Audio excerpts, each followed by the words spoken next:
Kan gaji aku selama ini kerja emangnya masih kurang? Kalau gaji kamu cukup, aku nggak akan kerja kayak gini buat bantu keluarga kita. Loh, kenapa nggak apa-apa Mama bantu ya? Nggak mau. Papa bantuin aku. Aku mau kamu biar pinter, sekolah kamu bener. Udah, nggak usah ngurusin Faiz. Faiz tuh dari kecil, itu udah diurusin sama ayah, bukan sama mama. Mama tuh cuma ngurusin kerjaan terus. Hai orang-orang yang beriman, peliharalah dirimu dan keluargamu dari api neraka yang bahan bakarnya adalah manusia dan batu. Jaganya malaikat-malaikat yang kasar, keras dan tidak mendurhakai Allah terhadap apa yang diperintahkannya kepada mereka dan selalu mengerjakan apa yang diperintahkan. Quran Surat At-Tahrim ayat 6.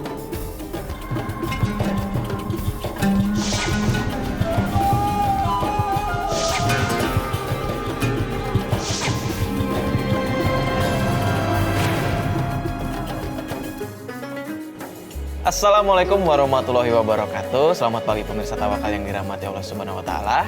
Senang sekali rasanya saya Mario Werix dan rekan saya Angel Elga kembali menjumpai Anda pada pagi hari ini.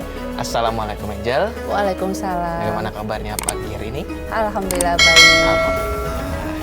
Bismillahirrahmanirrahim. Pemirsa Antv dimanapun Anda berada, Tawakal kali ini kita akan mendengarkan hikmah yang akan disampaikan oleh Ustadz Jiyad.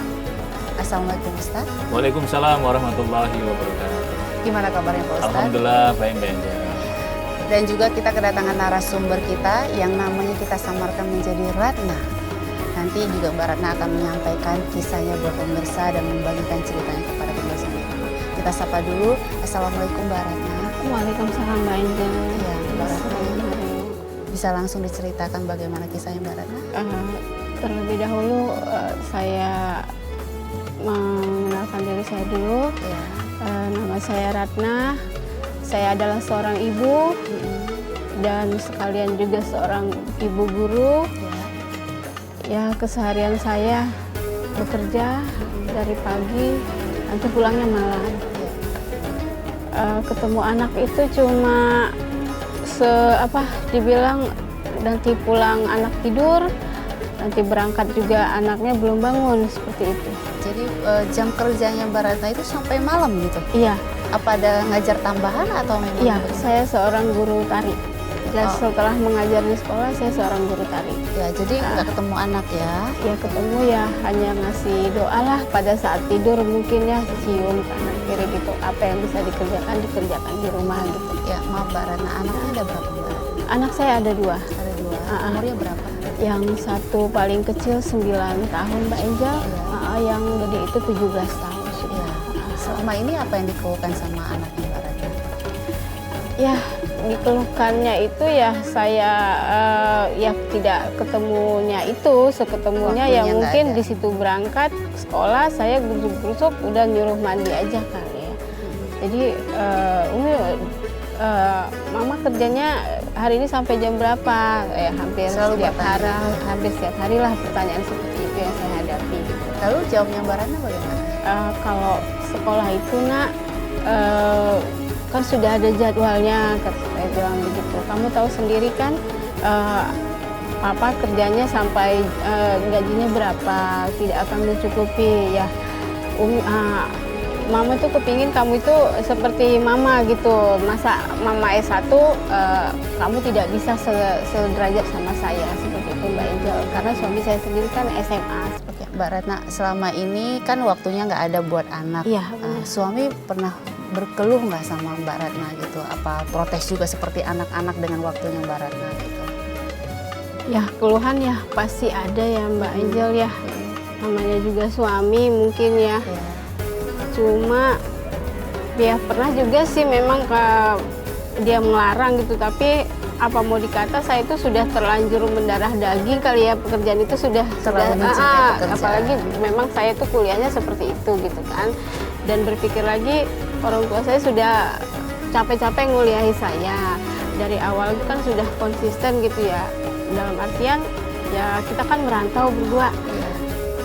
sudah saya tinggal metik gitu hasilnya gitu, walaupun ya disyukuri ya sedapatnya gitu. Saya merasa sayang sih dengan meninggalkan itu gitu loh, masih dalam tahap bimbang mungkin saat ini. Kamu mau kemana sih? Ini kan hari Minggu. Aku mau kerja lah, Mas. Kemarin kan aku udah bilang, udah kamu resign kerja aja. Gak mau, aku mau kerja. Aku mau ngelatih anak-anak. Ya ampun. Kamu tuh gak ada waktu di rumah. Tunggu. Apaan sih? Tunggu dulu. Ratna, tunggu dulu dong. Dengerin aku ngomong. Apa lagi sih, Mas? Kamu tuh dari Senin sampai Jumat, kamu harus ngajar. Sabtu kamu harus mentas. Sekarang kamu hari Minggu masih mau kerja juga? Ya aku tuh kerja buat menuhin kebutuhan kita. Anak sekolah, belanja, semua aku bantu kamu. Kan gaji aku selama ini kerja emangnya masih kurang? Kalau gaji kamu cukup, aku nggak akan kerja kayak gini buat bantu keluarga kita. Ya nggak bisa gitu dong, Rat. Kamu tuh nggak ada waktu buat anak-anak di rumah. Kasian. Ratna, tunggu dulu dong. Dengerin aku ngomong. Nah, Ratna. Berisik.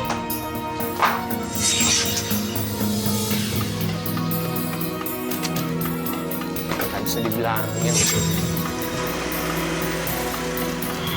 Nah, Pak Ustadz, ini bagaimana nih Pak Ustadz? Maksudnya di sini kan Ibu Ratna ini bekerja, tujuannya baik nih untuk membantu perekonomian keluarga, membantu suami.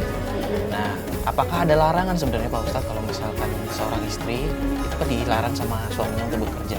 Sebenarnya hukumnya dalam Islam bagaimana? Tapi seorang istrinya masih tetap bekerja. Ya. Ya. Baik, para pemirsa dirahmati Allah SWT, Bismillahirrahmanirrahim. Kita mendapatkan cerita dari Ibu Ratna tadi, bekerja tapi tidak izin suaminya.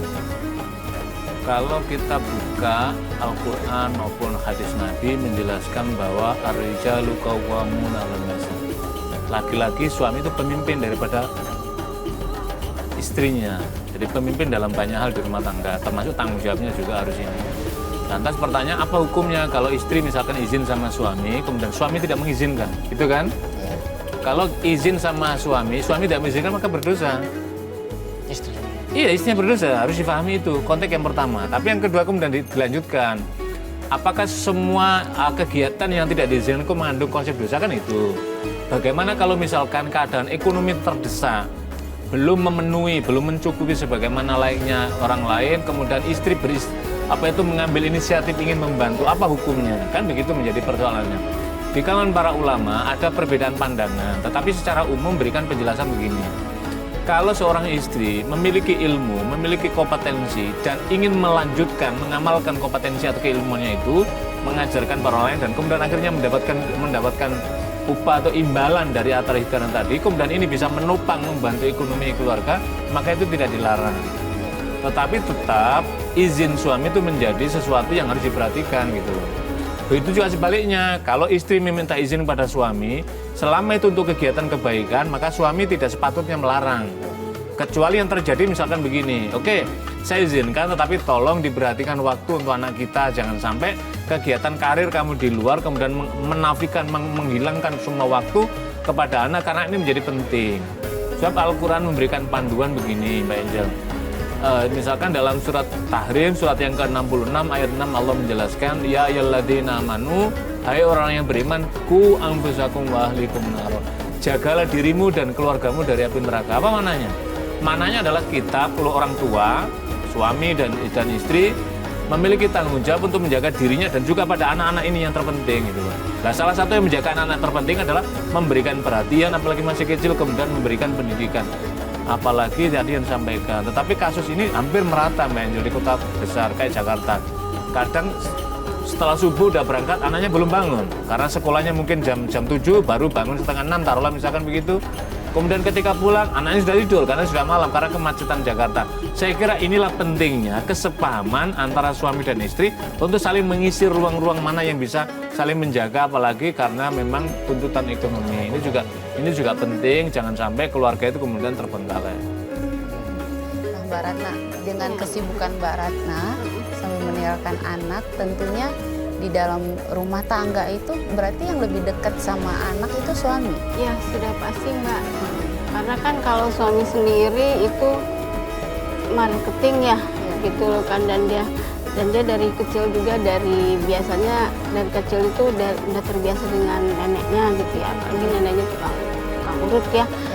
Jadi cara mengasuh bayi itu udah ngerti, dari memandikan sampai memijit itu udah ngerti. Jadi anak-anak ya pasti dekatnya sama ayahnya udah pasti. Nah ini Pak Ustadz nih, artinya kalau dengar pembicaraan dari Mbak Ratna, kan sepertinya nih terbalik nih, Mbak Ratna yang keluar mencari nafkah, ya sehingga waktunya untuk suami dan anak ini tidak ada gitu.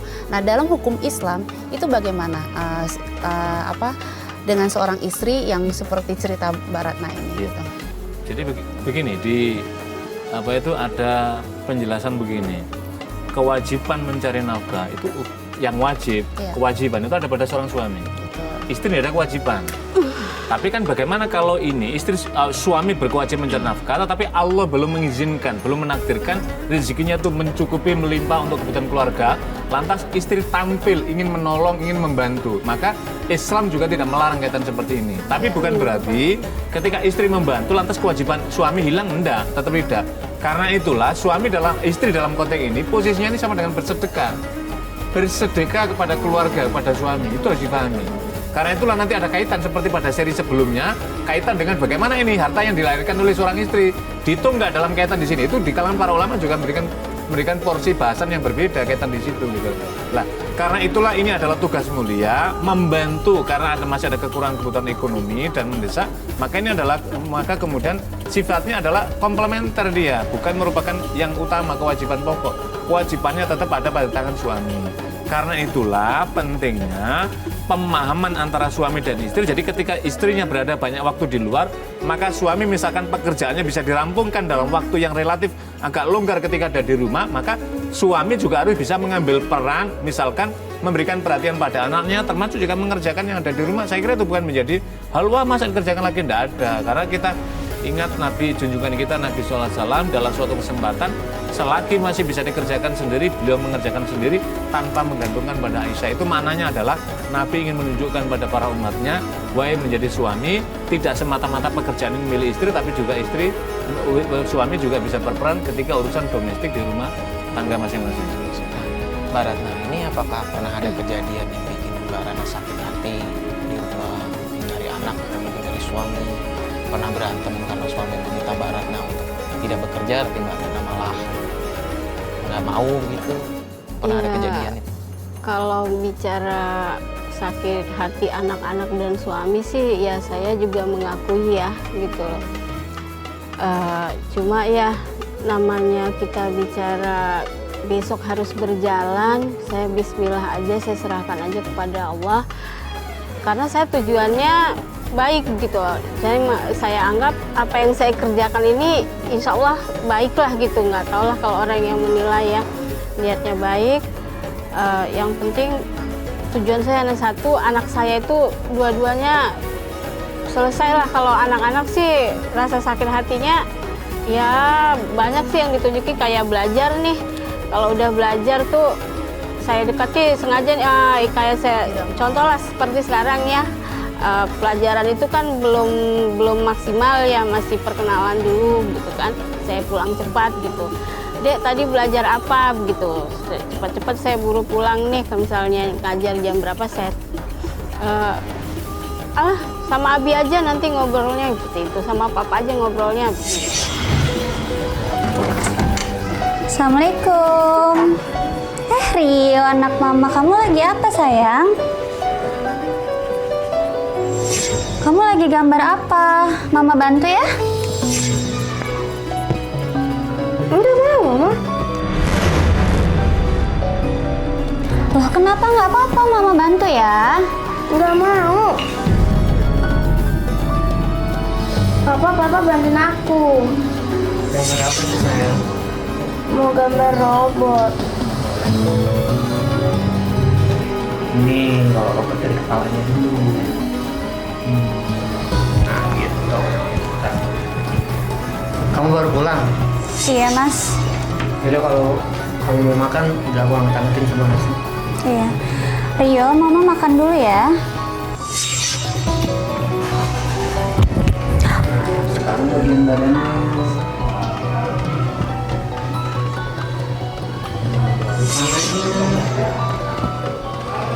Nah, gitu pintar-pintar. Pernah komunikasikan dengan suami juga dengan keluhnya Mbak Ratna ini, misalnya anak-anak jadi jauh gitu. Ya pernah juga, cuma kamu sih katanya gitu. Aku kan sudah bilang kalau apa itu dikurangin seperti itu. Tapi kan Pak, ini anak-anak juga semakin gede, nah, gitu. Tetap aja namanya juga kita sudah guru tetap ya, gitu loh. Jam itu kita tidak bisa mengatur kan, karena kan udah harus nurut lah sama yayasan seperti itu. Agak ribet juga. Berusaha nggak Mbak Ratna untuk komunikasi terus dengan anak-anak? Ya seperti ini tadi lah ya, pagi kan gimana Pak, udah diantar belum, udah nyampe sekolah nggak gitu. Anak-anak tadi saya ini pas jam istirahat udah gitu doang. Abang udah masuk sekolah belum? Udah gitu aja. Kalau dalam hati saya yang penting anak-anak baik gitu kan, niatnya kan baik. Saya juga ikhlas gitu untuk semuanya. Yang penting kalau untuk agama ayahnya sudah alhamdulillah saya percaya. Mbak Rana, kan kita tadi sempat ngobrol sedikit. Mbak Rana sempat bilang sama kita kalau misalnya Mbak Rana merasa sebenarnya suami Mbak Rana itu sempat mempengaruhi anak-anak Mbak Rana ya, untuk menjauhi Mbak Rana. Itu sebenarnya bagaimana? Kok bisa Mbak Rana sebagai seorang istri berpikir seperti itu? Itu di awal-awal ketika anak saya mulai masuk SMP itu Mas Rio, yang paling gede ini di awal-awal masuk SMP mungkin. Karena sudah ada masuk remajanya kali ya. Jadi itu perasaan saya sih, perasaan saya mungkin Umi kerja melulu katanya begitu kan. Pergi pagi pulangnya ini ditanya juga, iya nyampe, iya mau nyampe tapi nggak sampai seperti itu kan. Jadi ya kadang tidur apaan sih gitu, mau tidur gitu kalau saya pulang ya seperti. Jadi itu perasaan saya mungkin, cuma ya mau ngomong lagi ke suami ya takutnya ya jadinya bertengkar lagi gitu di rumah kan gitu. Saya nggak mau saya pulang itu bertengkar, ya sudah kalau pulang apa yang bisa saya kerjakan ya saya kerjakan saja gitu loh Mas. Daripada jadi ribut, ya penting besok anak-anak udah rapi, bajunya udah rapi. Jadi malah menghindari komunikasi daripada ada permasalahan. Iya, Ini bagaimana Pak Ustadz? Di sini kan Ibu Ratna merasa kalau suaminya ini malah mempengaruhi anak-anaknya untuk jauh dari Ibu Ratna sendiri. Itu bagaimana Pak Ustadz kalau dalam Islam? Ya, saya kira apa yang terjadi pada Mbak Ratna itu adalah konsekuensi logis. Cemburuan. Anak itu kan perlu perhatian. Siapa yang pertama memberi perhatian, ya disitulah yang akan menjadi diimitasi, diikuti, ditiru itu gitu. Nah, ucapan dan seterusnya. Makanya kan anak kita ini jangan sampai orang tuanya tidak memberikan perhatian, kemudian orang lain, orang buruk yang beri perhatian, rusak anak kita gitu loh. Itu kan penting. Jangankan kita, kalau ada suami istri sibuk bekerja kayak seperti di Jakarta kita ini, maka kemudian suster di rumah atau asistennya di rumah atau kakek nenek kita lah, kakek nenek di rumah, itu bisa-bisa kita pulang nggak disapa, itu bisa. Maka saat itu apa? Sebagai orang tua harus berbesar hati. Inilah konsekuensi yang saya ambil sebagai wanita karir, sebagai bapak karir, maka dapat perhatian anak sementara dia lebih dekat pada kakek nenek, itu udah konsekuensi logis. Iya, konsekuensi logis. Karena itulah kita dibimbing oleh Rasulullah, ada teladan yang baik. Apa itu? Jadi Rasulullah SAW ketika menikahi dengan Sayyidah Ummu Salamah itu membawa anak yatim, ditinggal oleh suaminya kayak terus tadi. Kemudian di meja makan tiba-tiba anak Ummu Salamah yang laki-laki ini tangannya tuh menjulur ngambil makan, jadi ngambil yang jauh kira-kira begitulah. Kemudian Nabi mengatakan, ya bunaya wahai anakku, kata Nabi, kul mimma yalika, makanlah yang terdekat olehmu. Apa maknanya? Ini Nabi ingin mengajarkan tentang etika makan. Jadi tidak boleh itu. Yang kedua apa? Ada nilai edukatif yang ditanamkan Nabi. Tapi Nabi menggunakan media apa? Media meja makan. Apa maknanya? Seringkali dengan kesibukan kita sebagai orang yang berada di ibu kota, di kota-kota metropolis misalkan, maka meja makan waktu yang sempit tadi itulah yang menjadi media. Termasuk kayak Mbak tadi itu kan menjadi kasih sayang kepada anak tadi. Betul. Meskipun kecil. Jadi suasana hari Sabtu, hari Ahad atau ada event-event, kasih sayang mungkin sambil ke masjid, sambil kemana, ini adalah menjadi hal yang sangat penting. Jangan sampai anak kita itu tidak mengenali orang tuanya karena kesibukan orang tuanya. Ibu boleh jauh secara radius, tapi yang tidak boleh itu adalah psikis ibu dengan anak nggak boleh jauh, itu yang berbahaya. Sekarang nih hubungan Mbak Rana dengan anak-anak nih bagaimana? Ya untuk kalau anak pertama sepertinya agak susah ya. Kalau yang kedua kan masih 9 tahun, masih SD ya. Masih bisa mulai. Untuk anak pertama yang sepertinya agak susah saya untuk pendekatannya kembali. Gitu kan. Cuma ya kembali lagi tak bosan-bosan, nggak ada rasa bosan untuk bagaimana komunikasi dengan anak walaupun ya secueknya anak lah, mungkin masa remajanya mulai tumbuh dalam hati saya, bentar lagi menuju dewasa ya Mas ya, Mbak Angel. Ya bismillah aja lah, nanti juga gedenya juga ngerti, karena pernah saya udah mau berantem sama suami nih kan, karena memang bener-bener ya memang nggak cukup lah, saya juga bingung bagaimana caranya. Jadi saya bawa ini ke perusahaan bapaknya nih sama anak-anaknya tuh, saya bawa ke kantor sama sekalian tas. Ya waktu itu sih anak-anak masih kecil Mbak Angel, masih kecil, jadi ya udah biar apa duitnya nggak kemana-mana ya mah gitu jawaban anak-anak. Anak-anak masih kecil masih bisa ini kan diatur, dibilangin baik-baik gitu. Iya, iya yang penting kan abang sama adek tahu nih mama di mana, nggak akan bakal pindah nih kan dari rumah mama, begitulah kan. Udah nangis gitu ya, saya juga ya karena ngejar waktu juga sambil di jalan gitu juga lah nangis kan. Gak berapa Ada lama. rasa penyesalan nggak? Ya ada hanya penyesalan, cuma kembali lagi namanya juga suami saya kerjaannya marketing ya, banyak juga yang suka kan, mau nggak mau kan harus marah, ramah ya Mbak Angel ya Mas Rio ya. Kembali lagi ya tidak seenak yang dipikirkan kalau hanya untuk berleha-leha seperti itu kan. Jadi ya ujung-ujungnya kembali lagi ke rumah. Kembali lagi ke rumah. Sampai yang kecil itu kan masih kelas berapa dulu tuh ya, tepuk-tepuk tangan, mama pulang gitu. Mau apa mau dibilang ya udah balik lagi masuk. Makanya Harusnya saya bersyukur dong Mbak Ratna ya, anaknya Iya. bisa kembali lagi gitu ya. Nah seperti sekarang tim dari Tawakal juga sudah membujuk anaknya Mbak Ratna ya. Insya Allah anaknya Mbak Ratna juga bisa kita datangkan ya. Bisa datangkan, bisa ketemu lagi gitu. Kita berharap dengan acara ini, dengan tausiahnya Pak Ustadz bisa kembali baik semuanya. Gitu. Mau ya? Kita panggil ya langsung pasti anaknya. mau lah Mbak. Insya Allah ditemukan solusi pada pagi hari ini ya. Insya Allah, Ya. amin amin ya Rabbal Kalau alamin. begitu kita panggil saja langsung anak pertama dari Ibu Ratna. Silakan, Mas. Ayo anakku, sini. Ya, silakan. Sama siapa? Udah. Silakan. Nah, assalamualaikum. Nah, di sini namanya kita sudah samakan menjadi Faid ya. Iya. Faid, kita kan dengar cerita dari mamanya, katanya Faid tuh suka ngelawan sama mamahnya. Gitu. Nah, Faid bisa lebih terbuka lagi nggak di acara Tawakal ini? Apa sih yang membuat Faid lakukan itu selama ini gitu, Jadi terhadap mamanya? Mbak Angel mungkin bahasanya tidak melawan tapi protes. Iya, protes ya. Atas karena mamanya tidak ada waktu kira-kira begitu Iya, kali ya. protes Ya. terhadap mamanya. Gitu. Jadi sekarang gini, buat apa aku dengerin omongan mama? Iya. Sementara mama nggak ada waktu buat aku, buat dede, buat papa. Mama selalu egois.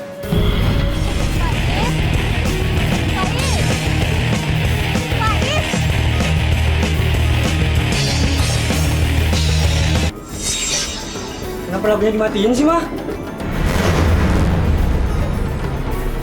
Mama dari tadi panggil kamu, tapi kamu nggak jawab Mama. Ngapain sih, Mah, urusin aku? Urusin aja tuh kerjaan mama. Kamu tuh cuma ngurusin kerjaan terus. Nggak pernah ngurusin Faiz. Faiz, Mama nih sayang sama kamu. Mama nggak mau kayak gini terus. Mama tuh mau kamu biar pinter, sekolah kamu Udah lah, bener. Ma. Udah, nggak usah ngurusin Faiz. Faiz tuh dari kecil itu udah diurusin sama ayah, bukan sama mama. Kamu tuh cuma ngurusin kerjaan terus. Tapi Faiz, Mama nih sayang sama kamu. Mama tuh nggak mau kayak gini terus. Enggak, Ma, mama tuh nggak sayang. Mama tuh cuma sayang kerjaan mama tuh nggak. Nah, mama keluar deh, urusin kerjaan mama. Ini gambar apa? Gambar apa ini? Mama nggak usah ya ikut campur urusan Faiz. Udah deh, mama sekarang keluar deh. Udah, Ma, keluar, Ma, keluar. salah satu protesnya Faid ya. Faid pengennya bisa dekat dengan ibu ya. Tapi Faid juga mengerti nggak kalau apa yang dilakukan mama ini selama ini ya, membantu Faid, mungkin juga papahnya mencari ekonomi tambahan lebih gitu. Mengerti nggak? Aku ngerti. Mendingan aku hidup biasa aja daripada kayak begini. Nggak dapat Kamu perhatian. ngomong gitu sih, Is. Iya. Kamu kan tahu. Iya, jadi Nah, ini gimana, begini Ustadz? Mbak Angel. Saya kira apa yang disampaikan oleh Ananda Faiz inilah saya kira fenomena potret protes anak Indonesia kepada para orang tua di kota-kota besar dan kota-kota kecil yang karena kesibukan bekerja. Termasuk ini juga kritik pada saya sebagai seorang pendidik juga sering ke daerah. Jadi seorang dosen, seorang guru, seorang ustadz, seorang apapun seringkali kesibukan kita itu merawat, membina, mendidik anak orang lain. Kadang anak kita tidak ada waktu untuk kita didik, itu harus kita akui. Dan itulah yang kemudian menjadi jarak. Karena itu apa? Allah Subhanahu wa Ta'ala dengan memberikan potensi manusia dengan kemampuan teknologi yang luar biasa, Allah berikan media yaitu teknologi melalui gadget ini. Maka mari keterbatasan waktu itu kemudian kita di sini mungkin ini misalkan dalam kaitan di sini Mbak Ratna, Bu Ratna kemudian nelpon melalui suaminya, saya menelpon pada anak saya mungkin sepatah dua kata ini menjadi penting. Inilah yang menjadi penghubung jarak dan mendekatkan suasana tadi itu. Lah, Ananda Faiz ini karena mungkin lama dia masa kecilnya banyak waktu bersama ayahandanya, kemudian karena apa itu Bu Ratna karena membantu perekonomian keluarga juga untuk kepentingan Ananda Faiz bersama saudaranya juga. Tetapi yang diperlukan oleh anak-anak itu kan apa yang diingatkan oleh Sayyidina Ali radhiyallahu anhu. Sayyidina Ali itu mengatakan begini, anak manusia itu dibedakan dalam 3 periode. Ketika anak usia 0 tahun sampai 7 tahun, apa kata Sayyidina Ali? Perlakuan ia seperti raja. Mananya adalah keperluan dia berikan, raja itu pasti minta pelayanan yang terbaik, fasilitas yang terbaik, perhatian yang terbaik. Maka berikanlah perhatian yang terbaik ketika usia emas antara 0 sampai 7 tahun. Lah ketika umur 7 sampai umur 14 tahun, perlakukan anak itu seperti tawanan. Apa tawanan? Tawanan itu jadwalnya pasti terukur. Pagi mandi jam 6, sarapan jam 7, nanti makan siang, makan malam. Jadi nggak bisa enak dia. Apa mananya? Perlakukan anak itu seperti tawanan. Disiplinkan waktu dia, waktu belajar, waktu bermain, waktu mengaji, waktu sholat, mesti harus dipantau orang tua. Dan ketika umur 14 tahun sampai umur 21 tahun, periode yang ketiga, apa kata Sayyidina Ali? Perlakukan ia seperti sohib, seperti teman. Apa? Orang tua harus hadir seperti curhat. Supaya anak kita nggak curhat kepada orang lain. Kalau curhat pada orang lain baik, maka anak kita baik. Tapi kalau curhat kepada orang di tempat yang tidak benar, pasti anak kita menjadi tidak benar. Inilah penting apa yang dilakukan Ananda tadi bagian dalam konteks itu ya Ananda kan. Jadi perhatian sehingga sampai Ananda tadi kan berucap biarkanlah hidup sederhana nggak apa-apa daripada nggak perhatian. Apa maknanya para pemirsa? Perhatian kepada anak itu adalah merupakan harta termahal. Maka jangan sampai kesibukan ini juga menjadi penting. Tapi juga Ananda juga harus perlu dipahamkan. Mama bekerja begini semata-mata supaya kelak Ananda ini juga tumbuh mendapatkan kesempatan pendidikan yang lebih baik. Faid, kalau boleh tahu, apa benar Faid itu selama ini katanya dipengaruhi oleh papahnya? Papa aja nggak pernah jelekin mama. Papa selalu banggain mama depan anak-anaknya, mama tahu. Tapi kenapa kamunya yang kecil-kecil yang nggak perlu dibahas jadi dibahas lagi? Jadi begini Ibu, saya kira kita sebagai orang tua juga harus lebih dewasa dan yang kedua apa? Kita harus bisa menghargai anak kita. Jadi anak ini adalah investasi harta termahal itu anak loh. Ketika suatu saat kita dewasa, kita tidak minta tumpuan kepada siapapun tapi kepada anak. Jadi maka kita juga sekecil pun harus mendengarkan dan ini adalah contoh potret yang bagus loh. Ayahanda tidak pernah menceritakan misalkan kalau ada mamanya kekurangan itu tidak boleh. Dan kalaupun betul ada kekurangan tidak boleh diceritakan juga. Karena ayah, ibu ini adalah tokoh teladan di rumah tangga masing-masing. Jadi ayah melindungi kekurangan pada ibu melindungi kekurangan pada anak di depan anak-anak supaya Pak anak ini tumbuh dan berkembang dalam suasana psikologis yang lebih baik. Itulah yang dibimbing oleh agama Mbak Angel. Baik, mungkin dari Faiz ada yang ingin disampaikan ke Ibu mungkin tentang perasaannya, keinginannya bagaimana? Apa anakku? Sebenarnya gini. Iya nak. Aku, Ade dan Papa masih membutuhkan mama, perhatian mama. Iya anakku ya sayang. Mama jangan egois, jangan pernah mentingin pekerjaan sendiri. Insya Allah nanti tahun besok. butuh kasih sayang Mama. Iya sayangnya. Insya Allah tahun besok Mama akan mengurangi jam ngajar. Jangan pengaruhin adik ya. Iya. Mama sayang kalian. Iya. Saya bisa merasakan keresahan semacam ini. Ini fenomena anak Indonesia saya kira untuk kita semua autokritik pada kita sebagai para orang tua. Jadi anak kita seringkali menilai kita yang bekerja di luar, kesibukan di luar, dan tuntutan karir, tuntutan ekonomi, tuntutan nama besar, tuntutan keluarga itu seringkali kemudian anak kita melihat kita itu apa? Papa egois, mama egois. Padahal kita tidak egois. Kita ini sesungguhnya ingin kepentingan apa? Untuk ingin mendatangkan anak-anak kita supaya kelak anak kita lebih baik dari kita sehingga kita merelakan waktu berangkat pagi dan seterusnya. Tapi apa yang salah? Yang salah adalah seringkali kita tidak memberikan perhatian secuil perhatian pada anak kita. Pagi hari ini para pemirsa mendapatkan contoh yang berharga sekali dari Ananda Faiz dan dari Mbak Ratna pada konteks ini. Tetapi Nabi mengingatkan apa yang dicontohkan oleh Nabiullah Ibrahim alaihissalam. Nabi Ibrahim apa? Ketika berpisah meninggalkan Hajar dan anaknya Ismail di kota Makkah yang gersang itu, kemudian Nabi Ibrahim pergi apa? Ya, ketika ditanya Hajar, wahai Ibrahim, apakah karena kepergian itu karena Allah? Perintah Allah? Iya. Kalau karena perintah Allah, pergilah, maksudnya bertugaslah di jalan. Aku berarti sudah melihat apa mananya?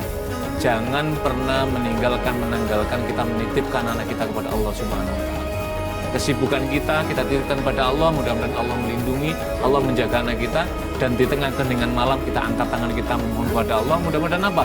Robbi habli minas solihin, mudah-mudahan anak kita dijadikan menjadi anak-anak yang soleh, anak Indonesia anak yang soleh, anak yang hebat, dan mudah-mudahan kita semua dilindungi Allah SWT.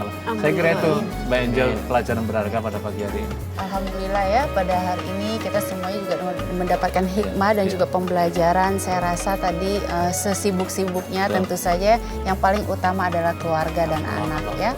Karena bagaimanapun yang dilakukan Mbak Ratna ini sebenarnya niatnya ingin membantu ekonomi, tapi Mbak Ratna juga harus menyadari kan tetap keluarga paling utama. Yang penting jangan sampai kehilangan kasih sayang dari suami dan anak ya Mbak Ratna ya. Ya baik pemirsa Tawakal, semoga ini semua bisa menjadi pelajaran kita yang ada di sini maupun di rumah, yang namanya perhatian dari seorang orang tua itu sangat diperlukan oleh anak. Kalau begitu saya Mario Weris dan rekan saya Angel Elga beserta Pak Ustadz Muhammad Ziad pamit undur diri. Wabillahi taufiq wal hidayah. Wassalamualaikum warahmatullahi wabarakatuh. Waalaikumsalam warahmatullahi wabarakatuh.